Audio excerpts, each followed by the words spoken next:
Ever find yourself wishing you had more hours in the day to build or maintain relationships? You're not alone. In our bustling world, where the pace of life seems to be ever quickening, time management has become a common challenge. Like a juggling act, keeping all aspects of our lives in balance. Personal interests and yes, even relationships are all balls we're trying to keep in the air. Imagine if you could juggle with ease, not by adding more balls into the mix, but by simply prioritizing the ones that truly matter. When it comes to relationships, time management becomes an indispensable tool. It's about making the best use of the time we have to build deeper connections and enrich our interactions with others. Remember, time management is not about doing more things, it's about doing the right things. And sometimes the right thing is spending quality time with the ones who matter most to you. We all have 24 hours in a day. The key is how we use them. Consider a day as a blank canvas and the activities that fill it as the strokes of paint. The artistry lies not just in the strokes themselves, but in the order in which they are applied. This is where the concept of prioritizing comes in, a crucial tool in the art of time management. One might wonder, what exactly does it mean to prioritize? Simply put, it's about deciding which tasks or activities are most important and should be done first. The significance of prioritizing escalates when we talk about building and maintaining relationships. After all, relationships are not built in a day but are a result of consistent effort, quality time, and meaningful interactions. Imagine your day as a list. Now, not all tasks on this list contribute equally towards your relationship goals. Some activities might seem urgent, but they don't necessarily help in strengthening your bonds. For instance, responding to every email the moment it arrives might feel like an urgent task, but it could be eating into the time you could spend having a meaningful conversation with your partner. On the other hand, some tasks might not seem urgent, but are important for your relationships.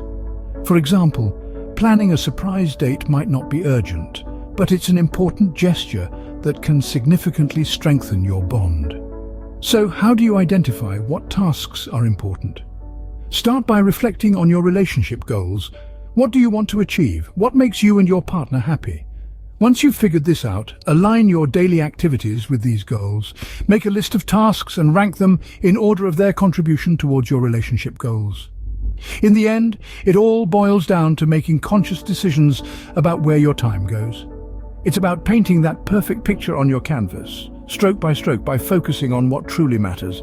Remember, not everything that is urgent is important, and not everything that is important is urgent. Now that we understand the importance of prioritizing, let's delve into some practical time management techniques. First up is the Eisenhower box. Named after the 34th US President, Dwight D. Eisenhower, this method involves dividing your tasks into 4 categories: urgent and important, important but not urgent, urgent but not important, and neither urgent nor important. This grid helps you quickly identify what needs your attention right away and what can wait.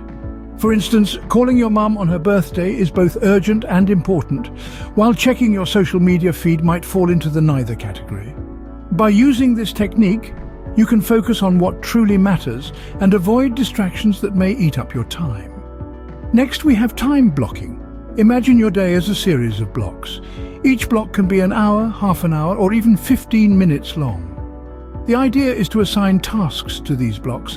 Let's say you're planning a date. You could block 1 hour for choosing the perfect restaurant, another block for making a reservation, and maybe another for picking out your outfit.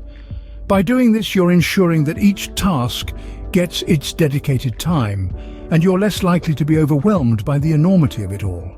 Last, but certainly not least, is the Pomodoro technique.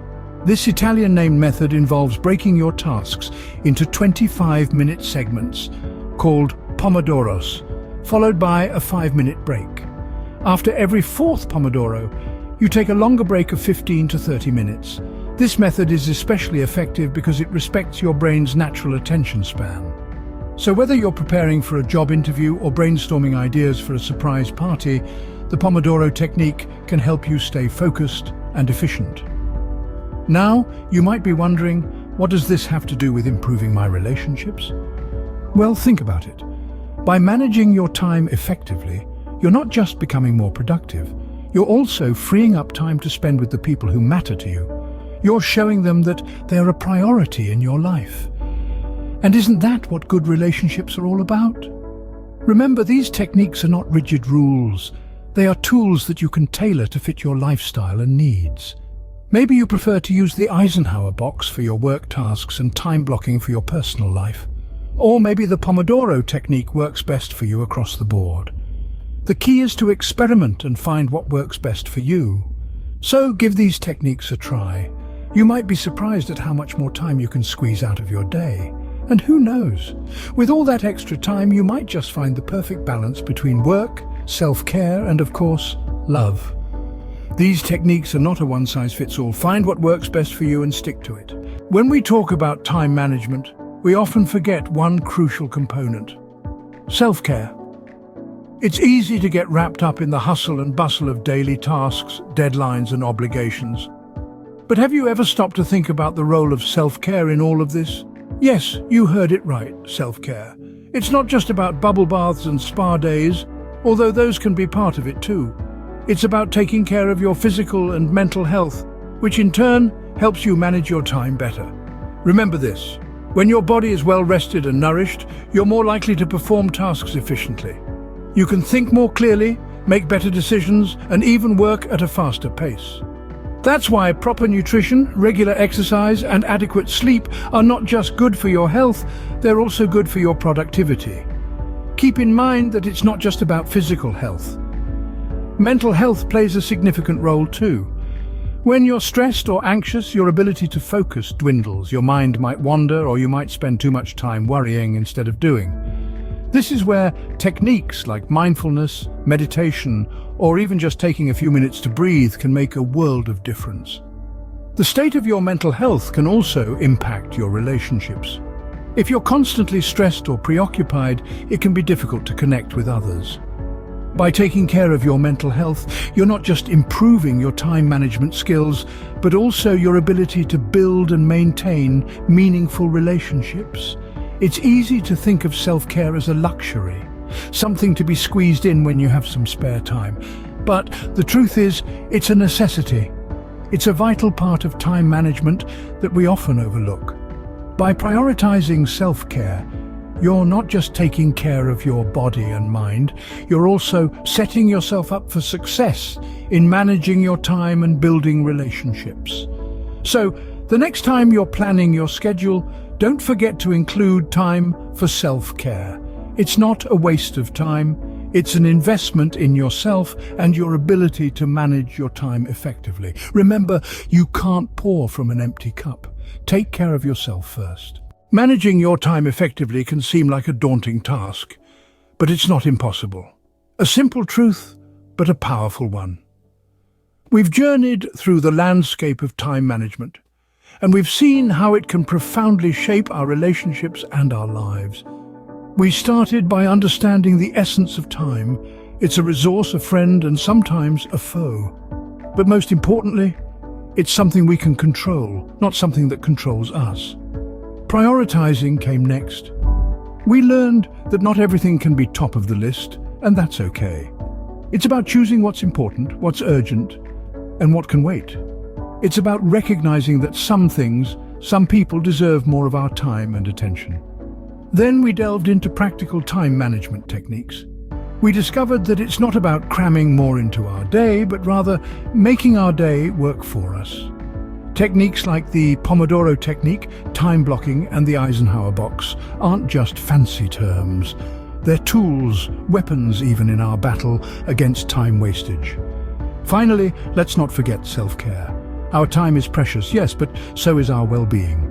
Taking time for ourselves isn't selfish, it's necessary. It's the fuel that keeps our engine running smoothly.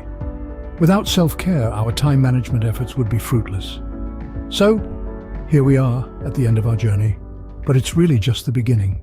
The techniques and principles we've discussed aren't just for today, they're for life. And remember, you don't have to do it all at once. Start small, make gradual changes, and before you know it, you'll be a master of your own time. In the world of relationships, time well spent is love well expressed. So don't be disheartened if you're struggling. You're not alone, And with a little effort and consistency, you can and will improve. Start small, stay consistent, and soon you'll see the positive impact in your relationships and overall life.